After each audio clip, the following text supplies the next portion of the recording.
I've been working at Costco for the past 6 years. Pretty much the same every day. Some customer to irritate you, long lines, hectic morning. However, nothing could have prepared me for what went on 3 months ago with the renovations. Every night I'm still plagued by the question, what was behind that door? And why were we unable to open it? On a typical Monday morning, it started. The store was undergoing renovations to increase the back storage space.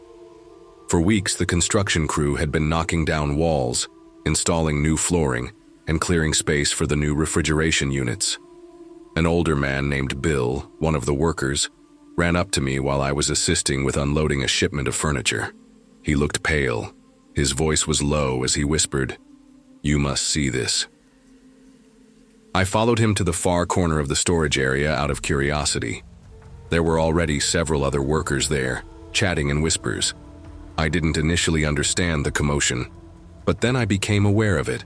A door, made of thick, corroded metal. It was enormous and appeared to have been neglected for decades. There was only a single antiquated keyhole in the middle, no marks or signs. "What in tarnation is this?" I stroked my palm over the cool surface and asked. Bill shrugged. "We didn't know it was there. It was hidden behind a wall we tore down last week." "Does it go anywhere?"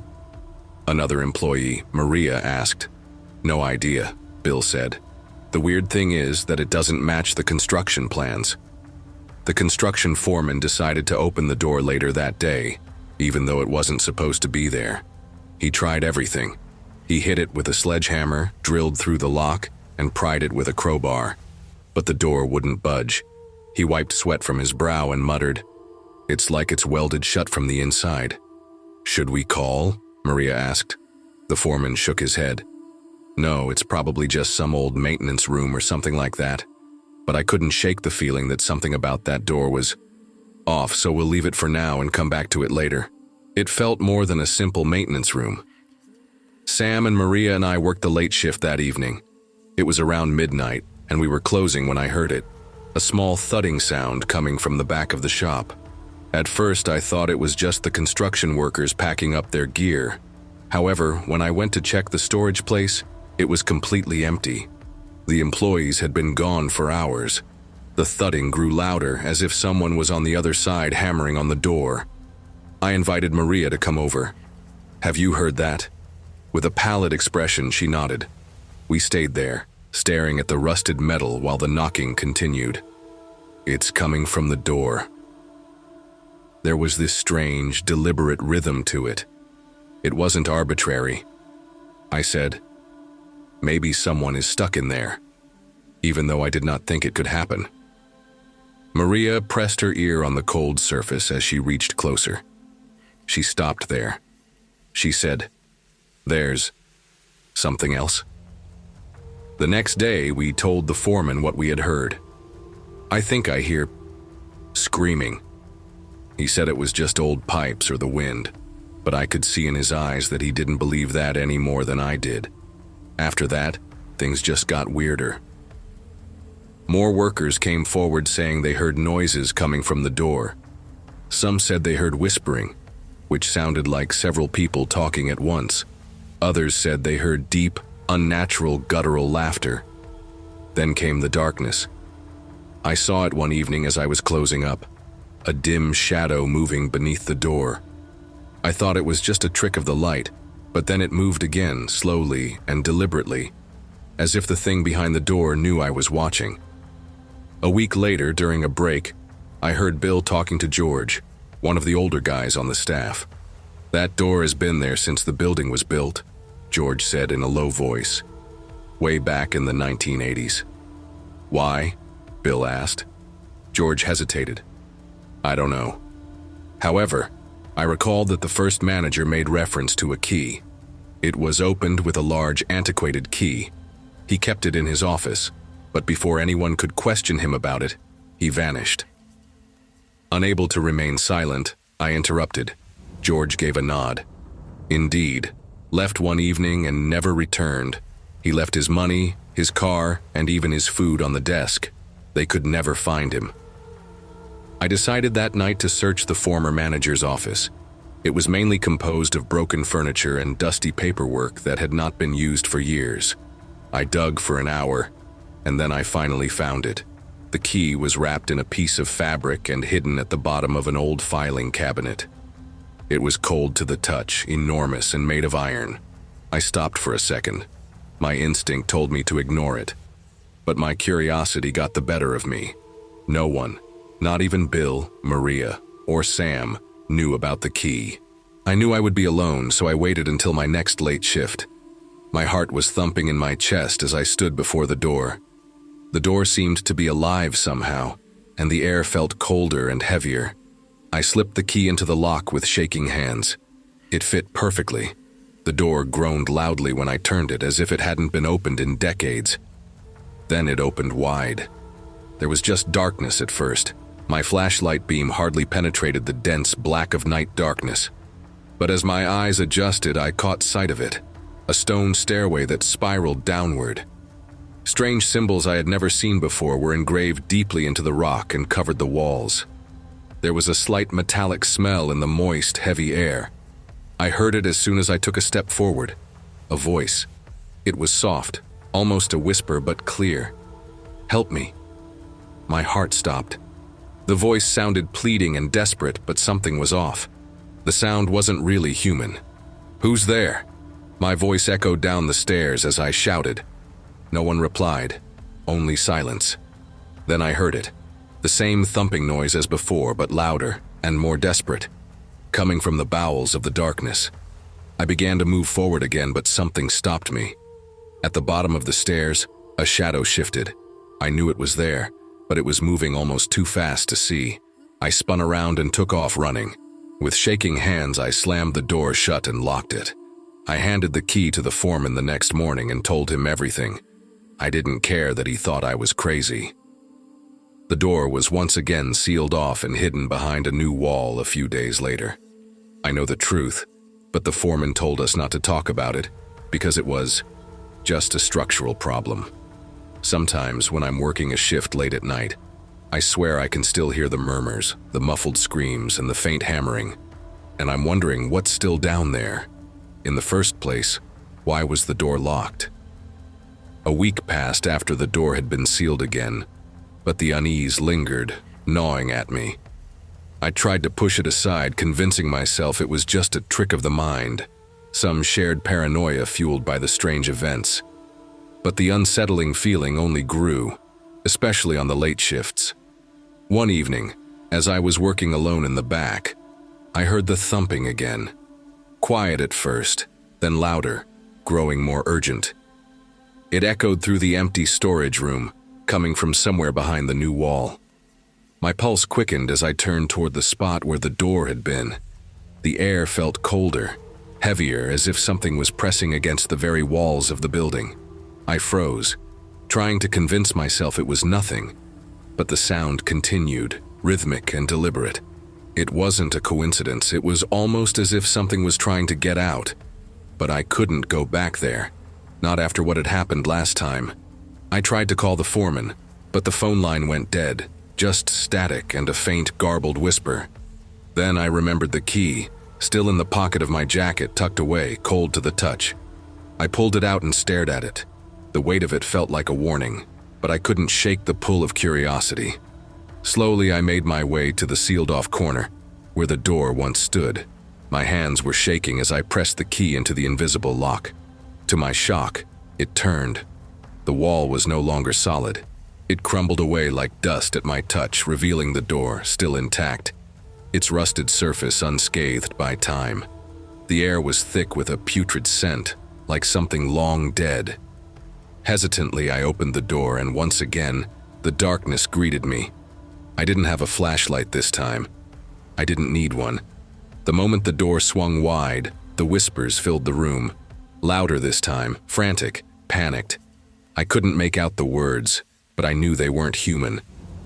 Something moved in the dark just beyond my reach, shifting with a low, guttural growl.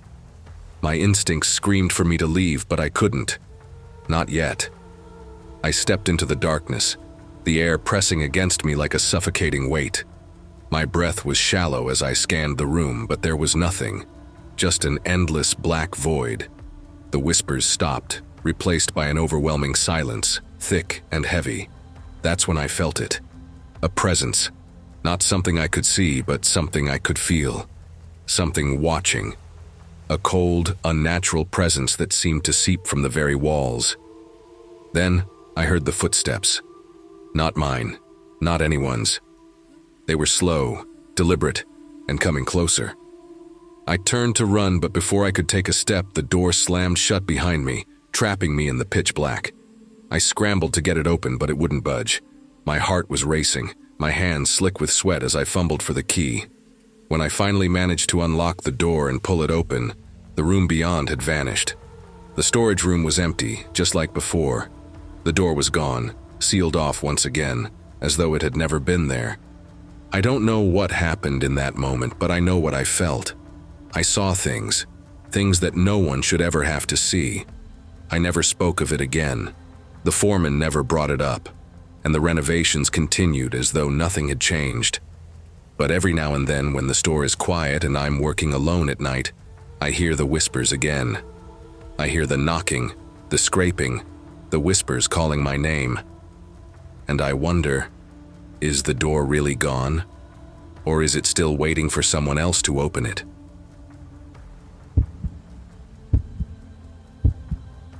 I don't know why I'm writing this. Maybe I think writing it all down will help me understand what happened. Maybe I'm trying to convince myself that it was real, that I didn't imagine it, that I didn't lose my mind. I replay that night in my head over and over, and no matter how many times I go through it, I always end up with the same question. What the hell happened in that store? It was a Thursday night. Nothing unusual about it at first. Work had been its usual grind, emails, phone calls, meetings that could have been emails. And by the time I left the office, the sun had long since set. The cool night air was a welcome relief as I walked to my car, my head still buzzing with deadlines and to-do lists. I hadn't planned to stop at Costco. It was one of those spur-of-the-moment decisions, the kind you make without thinking too much about it. I was running low on milk and coffee, and I remembered that I'd promised my roommate I'd pick up some snacks for the weekend. Costco was on my way home, and I figured I'd be in and out in 15 minutes. The parking lot was nearly empty when I pulled in. That should have been my first clue that something was off. Normally, even on a weeknight, the place would be bustling with cars and shopping carts. But tonight, the lot was eerily quiet, the kind of quiet that makes you feel like you're being watched. I parked near the entrance, grabbing my membership card as I got out of the car. The air felt heavier than usual, like there was a storm coming, even though the sky was clear. I glanced around, but the few cars in the lot were empty. There were no other shoppers heading in or out of the store. I shrugged it off, convincing myself it was just a slow night. Inside, the store looked normal enough at first. The bright fluorescent lights buzzed softly overhead, illuminating rows of neatly stocked shelves. The smell of fresh bread hung in the air, but there was no one else here. I checked my phone. It was 8:34 p.m. The store didn't close until 9. I still had 26 minutes. So where was everyone? I hesitated before walking farther into the store, my shoes squeaking on the polished concrete floor. As I made my way down the aisles, I started to notice little details that made my uneasiness grow. In the produce section, a bunch of grapes lay scattered across the floor, as if someone had dropped them and left in a hurry. A shopping cart sat abandoned in the middle of an aisle, filled with groceries. In the electronics section, a coffee cup rested on a shelf, steam still curling from its lid. The air felt heavier with every step I took. My breathing grew shallow, my pulse quickening. Something was wrong. I didn't know what, but my gut told me I shouldn't be here. "Hello?" I called again, louder this time. My voice cracked, the sound swallowed by the vast, empty space. Then I heard it. A faint tapping noise coming from somewhere in the back of the store. At first I thought it was just the sound of an air vent or maybe something shifting on one of the shelves. But as I stood there, straining to hear, I realized the tapping was deliberate, rhythmic, like someone drumming their fingers on a hard surface. "Is someone there?" I asked, my voice trembling. The tapping stopped. My stomach dropped. I stood frozen, every instinct screaming at me to turn around and leave. But I didn't. I couldn't. Something compelled me to keep going, to find out what was making that noise. As I walked toward the back of the store, I saw it. A piece of paper lying on the floor in the main aisle, near the paper towel section. It hadn't been there before. I picked it up, my hands shaking. The note was written in messy, frantic handwriting. "Don't look back." I stared at the words, my mind racing. What did it mean? Who had left it? A loud clang shattered the silence, the sound echoing through the store like a gunshot. I spun around, my heart pounding. Standing at the far end of the aisle was a man in a Costco employee vest. He was facing away from me, his posture stiff and unnatural. His head was tilted slightly, as if he were looking up at something on the ceiling. "Hey," I called out, my voice trembling. "What's going on? Where is everyone?" He didn't move. I took a cautious step forward, and the lights flickered. For a split second, the aisle was plunged into darkness. When the lights came back on, the man was gone. I turned and ran toward the exit, my heart racing. But when I reached the doors, they wouldn't open. I waved my hand in front of the sensor. Nothing. I pushed and pulled on the glass, but it didn't budge. I pulled out my phone, but there was no signal. Not even a bar. My chest tightened with panic. I was trapped. The tapping started again, louder this time, coming from somewhere behind me. I turned around, my eyes darting from aisle to aisle, but I couldn't see anything. Another note lay on the floor, directly in my path. This one read, "It's watching you." A cold chill ran down my spine. My breathing quickened as I looked around, trying to spot whatever it was. That's when I saw it. High on one of the shelves near the warehouse section, something was perched. Its shape was vaguely human, but its limbs were too long, its joints bent at unnatural angles. Its face was hidden in shadow, but its eyes glowed faintly like dying embers. It tilted its head, the motion slow and deliberate, as if it were studying me. And then it smiled. The smile was impossibly wide, stretching across its face in a way that made my stomach churn. I stumbled backward, nearly falling as my legs gave out beneath me. When I looked up again, it was gone. Another note lay at my feet. "It won't let you leave." I didn't think. I just ran. The tapping followed me, growing louder, faster, more frantic. When I reached the exit doors, they slid open effortlessly. I didn't stop to question it. I bolted to my car, started the engine, and tore out of the parking lot. As I sped down the empty road, I glanced in the rearview mirror. The Costco was dark, the parking lot empty. But for a brief moment, I thought I saw something standing in the doorway, watching me. I haven't been back to Costco since.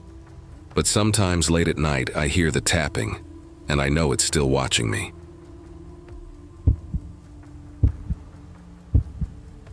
It was a Friday evening, and Emily was trying to finish her shopping quickly. It had been a long week, and she was looking forward to getting home and relaxing. The store wasn't too crowded, and she easily navigated the aisles of Costco, throwing a few essentials into her cart. She needed a couple of bags of frozen vegetables, some snacks for the kids, and of course, bulk toilet paper. After she finished scanning her items at the self-checkout, she began to push her cart toward the exit, not noticing much around her. She was lost in her thoughts, making a mental list of what else she needed to get done when she got home. As she walked past the magazines, something made her stop. She didn't know why, maybe it was a gut feeling, but when she glanced up, she noticed a man standing a few feet away from her. He wasn't looking at anything in particular, but his eyes seemed to be on her. Emily didn't think much of it at first. Maybe he's just waiting for someone, she told herself. But when she turned to leave, she couldn't shake the feeling that he was still watching her. The unease crept up her spine like a cold chill. She hurried to the self-checkout, scanning the last of her items quickly, trying to get out of there as soon as possible. But as she pushed her cart toward the door, she saw him again, standing by the exit, watching her, still not looking at anything else. Her heart skipped a beat. She quickly turned away and walked faster, heading straight for her car. "I'm just overthinking this," she tried to convince herself. "It's nothing. But with each step she took, the feeling of being watched intensified. She couldn't shake the anxiety rising in her chest. As she reached her car, she heard footsteps behind her. She froze. "Number, please don't," she told herself. "It's fine, I'm just being paranoid." But the footsteps kept coming. She turned to see the man again, just a few feet away, moving steadily toward her. Her breath caught in her throat. Her keys were in her hand, but they felt useless. She fumbled for the car key, trying to unlock the door faster. She couldn't look at him now. She didn't want him to think she was afraid. But she could feel him behind her, his presence suffocating. Emily, muttering to herself. Come on, just unlock." Finally, the door clicked open. She jumped in, slamming the door shut and locking it. But she didn't start the engine immediately. She had to look. She turned around and saw him standing near the rear of her car, still staring at her. She could see his faint smile from the corner of her eye, and it sent a chill down her spine. His eyes didn't seem friendly. There was something off about them. Emily, whispering to herself, "What does he want?" For a moment she considered staying put, but then she remembered something. I can't just sit here. She knew she had to leave, but the man made her feel trapped. She quickly started the car, glancing at her rearview mirror. The gray sedan was now moving slowly. It wasn't just a coincidence, he was following her. Her heartbeat began to race. She checked her rearview again. The sedan was there, trailing her. She turned right onto the main road, her mind racing. Should she call the police? Was she overreacting? Her grip tightened on the wheel as she tried to steady her breathing. The sedan stayed with her, never speeding up, never slowing down, just maintaining a perfect distance behind her. She decided to test him. Instead of heading home, she took a left turn onto a street she never used. It was a long stretch of road leading toward the outskirts of town, where there were fewer streetlights and even fewer cars. Her hands trembled as she glanced back. The sedan turned too. That's it. That's proof. He's following me. Emily's breath came in shallow gasps as she considered her options. She couldn't go home. If he was truly after her, she couldn't let him know where she lived. Her kids were there, her family. That was not an option. Instead, she pressed down on the accelerator. The speedometer climbed as she weaved through the roads, trying to lose him. But the sedan matched her moves. Every turn, every speed change. He was still there. Panic set in, clouding her thoughts. Think, Emily, think. Then she remembered something. The police station was only a few miles away. If she could just get there, she'd be safe. She took a sharp right, heading straight toward it. The sedan followed. Her heart pounded as the station came into view. She didn't hesitate. She swerved into the parking lot, slamming the brakes. Before she even put the car in park, she saw something that made her stomach drop. The gray sedan didn't stop. It kept driving. It passed the station without hesitation, disappearing into the night. Emily sat there, her hands gripping the wheel so tightly her knuckles turned white. Her body shook as she let out the breath she had been holding. Was it over? She waited, staring at the road, expecting the sedan to come back, but it never did. Finally, after a long moment, she leaned back in her seat, still trembling. She knew one thing for certain. She wasn't imagining it. She wasn't overreacting. Someone had followed her tonight, and they knew she knew.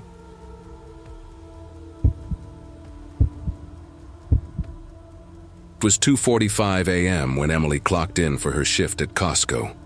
She had been working the night shift for over a year now, and she was used to the quiet of the warehouse after hours. Most of the customers were gone, and the few who remained were either browsing or grabbing last-minute items before the store closed. Emily liked it that way. The night shifts allowed her to work in peace, away from the chaos of daytime shopping. She kept to herself, doing her job quietly, stacking shelves and organizing aisles. The fluorescent lights above hummed softly, a constant backdrop to the stillness that had become a comforting rhythm for her. She grabbed a pallet jack and wheeled it to the back, preparing to restock a section of frozen foods. The cold air of the freezer section hit her face as she pushed the jack into the aisle. It felt good to be away from the heat of the store. She was alone here. the only sound being the soft roll of the jack on the polished concrete floor. That's when she noticed him. A man was standing at the end of the frozen foods aisle. His posture was stiff, almost unnatural, like he was waiting for something, or someone. He stood there, staring at the shelves, not moving, just watching. Emily tried to ignore him at first. Maybe he was just another late-night shopper. But there was something off about him. He didn't seem like he was just browsing. His gaze never shifted from the shelves. His eyes didn't flicker with curiosity, but remained fixed on the same spot, his body rigid, tense. Emily's instincts flared. She felt a prickle on the back of her neck, the kind of unease she couldn't shake. She tried to convince herself it was nothing, but a nagging feeling lingered. "Can I help you find something?" Emily asked, trying to sound casual, though her voice felt too loud in the silence. The man didn't answer immediately. Emily took a few cautious steps closer, her eyes scanning his figure. He was tall, wearing a worn-out jacket and dark jeans, his face partially obscured by the dim lighting. When he finally spoke, his voice was low, almost a murmur. "I'm just looking for something," he said, his tone flat and emotionless. "All right," Emily replied, forcing a smile. "If you need anything, let me know." She backed away slowly, the hairs on her arms standing up. There was no reason to feel threatened, she told herself. But something in his demeanor didn't sit right. As she pushed the pallet jack down the aisle, she glanced over her shoulder. He was still there, standing motionless, watching her. She hurried to the next section of the store, trying to shake off the discomfort. But as she turned down another aisle, there he was again, just a few steps behind her. Her heart skipped a beat. What the hell? She kept walking, her pace quickening as she tried to distance herself. Every turn she took, he seemed to be right behind her. It was like he was following her every step. Emily felt her breath catch in her throat. She didn't want to panic, but the feeling of being watched, of being followed, was unmistakable. Her mind raced. Was she overreacting? Maybe he was just another customer wandering around. But this didn't feel like just a coincidence. She took a sharp turn into the electronics section, hoping to lose him in the rows of televisions and gadgets. She scanned the aisles frantically. No sign of him. Okay, maybe it was nothing. But as she began to push the pallet jack back toward the front of the store, she saw him again. He was standing at the entrance of the aisle, his back to her, but she could feel his presence like a weight in the air. Her pulse raced. She froze for a moment, unsure of what to do. Should she go find a manager? Call security? Her eyes flicked to the store's exit. She could leave. She could walk out of the store and drive home. But as she started to turn around, she heard his voice again. "You don't have to leave, Emily," he said. Her heart pounded in her chest. She hadn't told him her name. She didn't even know this man. How did he know who she was? "Excuse me?" she asked, her voice shaking slightly, but she forced herself to sound calm. He didn't respond right away. Slowly he turned around, his face illuminated by the harsh overhead lights. His eyes were cold, unblinking. He looked at her like he had been waiting for this moment for a long time. "I know who you are," he said, his voice steady, almost too calm. "You're always here at night, working alone." A chill ran through Emily. Her thoughts raced. She had no idea who this man was or how he knew her, but the reality of the situation began to sink in. "I don't know you," Emily said, backing away slowly, her hand instinctively reaching for her phone. "I'm calling the police." The man didn't flinch. He stood there, staring at her, his expression unreadable. He wasn't threatening, but his silence was more unsettling than anything else. It was like he was waiting for her to make the next move. "I wouldn't do that if I were you," he said, his voice low. "You're just going to make things worse." Before Emily could respond, she heard the sound of footsteps behind her. A manager appeared, his eyes scanning the scene. "Everything okay here?" the manager asked, looking between Emily and the man. The stranger didn't say anything. Instead, he turned and walked toward the exit, his pace slow but deliberate. Emily stood frozen, her phone in her hand, not sure whether to make the call. The manager watched the man leave, then turned to Emily, his face tense. "Are you all right?" Emily didn't know what to say. She was shaken, but she didn't want to seem overly dramatic. "Yeah," she replied, her voice barely above a whisper. "I think so." The manager nodded, but the concern in his eyes was obvious.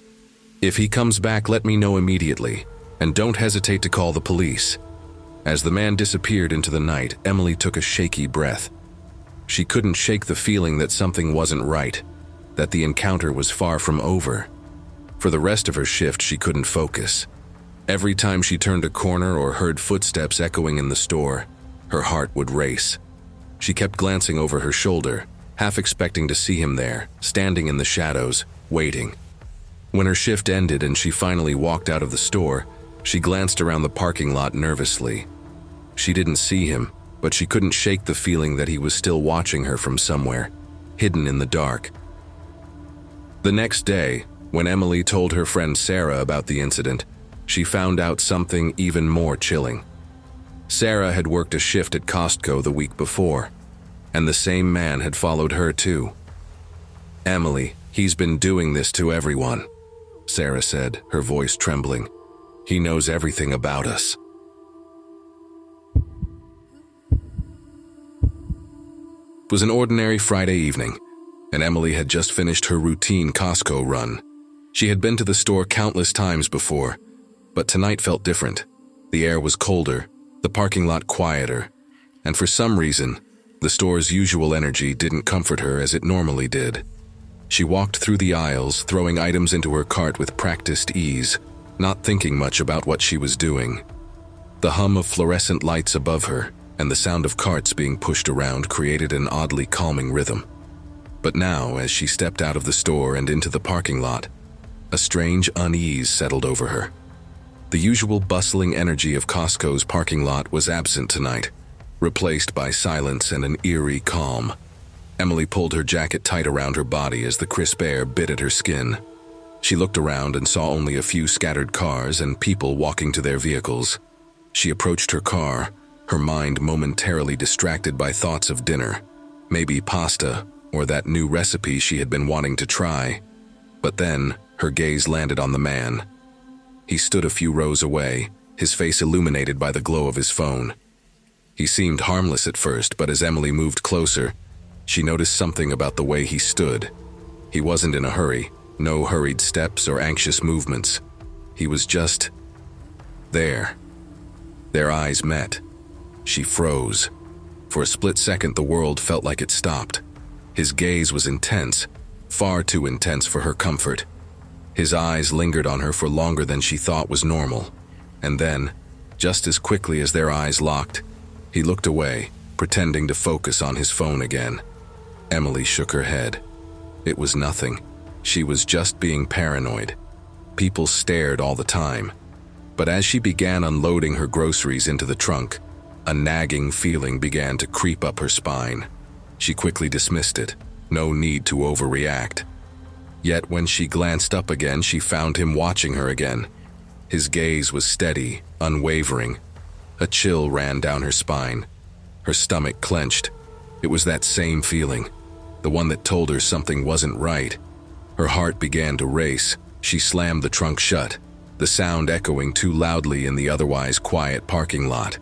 She hurried to her car and locked the doors before even sitting down. It was fine, she was overreacting. But when she started the engine, the sound of her car's engine felt strangely loud. She adjusted her rearview mirror, trying to calm herself. But what she saw made her blood run cold. The man hadn't moved. He was standing still, his eyes fixed directly on her. Panic surged within her. It wasn't just a glance anymore. He was watching her every move. Emily quickly put the car in reverse, her hands trembling as she backed out of the parking spot. She glanced back one last time. The man was walking toward her, not quickly but deliberately, with purpose. It wasn't a coincidence. Her breath hitched in her chest. She stepped on the gas, trying to calm herself, trying to shake the fear that had settled deep within her. But the man's movements weren't random. He was following her. She told herself to stay calm. People were strange all the time. Maybe he was just going to his car, maybe he wasn't even looking at her. But as she made the turn to leave the parking lot, she stole a quick glance in the rearview mirror. The man's gray sedan was right behind her. Her heart hammered in her chest. It wasn't a coincidence. She tightened her grip on the steering wheel, forcing herself to think clearly. She needed to get out of here. She couldn't let him follow her back to her apartment. Her mind raced as she navigated the streets, making sharp turns and trying to lose him. But every time she glanced back, the gray sedan was still there, tailing her from a distance. He was persistent, like a shadow that refused to leave. Panic clawed at her chest. What was she supposed to do? Should she call the police now? Or wait? How much longer could she keep this up? She took another turn, hoping to shake him off, but he followed. His car was never far behind. She glanced at the time. It had been nearly 20 minutes. 20 minutes of him following her, never once breaking off. She was no longer just uneasy. She was terrified. Her breathing became shallow and her thoughts began to spiral. What did he want? What if he was dangerous? She had to stay calm. She could handle this. She wasn't a child. She wasn't some helpless person. She could think through this, but the fear was making it impossible to focus. What if he had been following her all along? What if this wasn't his first night doing this? What if he was just waiting for the right moment? She checked the rearview mirror again. His gray sedan was still there, too close for comfort. She couldn't shake the feeling that he was getting closer, that his presence in her life was becoming more than just a coincidence. Desperately, she looked around, scanning the streets for some kind of safe place. And then she saw it. Her heart skipped a beat. A police station. It wasn't far. She could make it there. She could get help. She slammed her foot on the accelerator, the engine roaring as the gray sedan followed closely behind. Her breath quickened as she sped toward the police station, praying she could make it in time. But when she passed the station, her heart sank. The sedan didn't stop. He was still right there, following her. Emily didn't think. She took a hard turn into a nearby convenience store parking lot, hoping she could lose him there. She parked far away from the entrance, trying to stay hidden. Her eyes locked on the gray sedan across the street. The man was still sitting there. Her breath caught in her throat. What now? The minutes dragged on like hours. Emily's mind raced as she debated what to do. Her phone buzzed. It was a text from her friend Sarah. "Hey, what's going on? You okay?" Emily didn't respond. She couldn't focus on anything other than the gray sedan and the man in it. He hadn't moved, not a single inch. Her hand was shaking as she pulled her phone from her pocket and dialed 911. 911 operator. 911. What's your emergency? Emily's voice cracked. I think I'm being followed. I'm at store name on street. There's a man in a gray sedan. He's been following me for at least 20 minutes. I'm scared. 911 operator. Stay where you are. Are you safe right now? Emily glanced out the window again, her pulse racing. The gray sedan hadn't moved. He was still sitting there, staring at her car. Yes, I think so. But he's still out there, just sitting there in his car. I don't know what to do. 911 operator. We've dispatched a unit. Stay in your car and keep the doors locked. The officers will be there shortly. Keep your phone on and stay on the line. Emily felt like the seconds were dragging by. She couldn't stop staring at the sedan. She could feel the weight of the man's presence even though he hadn't moved. Every passing minute made her feel more exposed, more vulnerable. The world outside her car felt far away, and her hands were trembling uncontrollably. Then, after what felt like an eternity, a police car pulled into the parking lot. Emily's breath caught in her throat. She didn't know if she should feel relief or fear. The officers got out, walking toward the gray sedan. Emily watched them, her eyes fixed on the scene, her heart pounding in her chest. For a moment, everything was still. She couldn't hear the conversation, but she could see the officers questioning the man in the sedan. They didn't seem alarmed, but the man didn't seem calm either. He appeared defensive, his arms crossed, but he didn't get out of the car. After a few minutes, the officers gave him a warning, and he started his car. Slowly, he drove away, disappearing into the night. The police stayed for a few more minutes asking Emily if she was okay. They assured her that they would keep an eye on the area, but for now, the man had left. But Emily didn't feel safe. The relief that came with his departure was fleeting. Her hands were still shaking, her heart still racing. She thanked the officers and drove home. But the weight of what had happened stayed with her long after she parked her car. As she sat in her apartment, the silence around her was deafening. She stared at her phone, Sarah's text still unanswered. "I'm okay," Emily typed, but she wasn't sure she believed it. The fear that had overtaken her still lingered. The feeling of being watched, the uncertainty, the fear that something worse could happen next time. Those emotions would stay with her. And though she knew she was safe for now, she couldn't shake the feeling that the man was still out there somewhere, watching.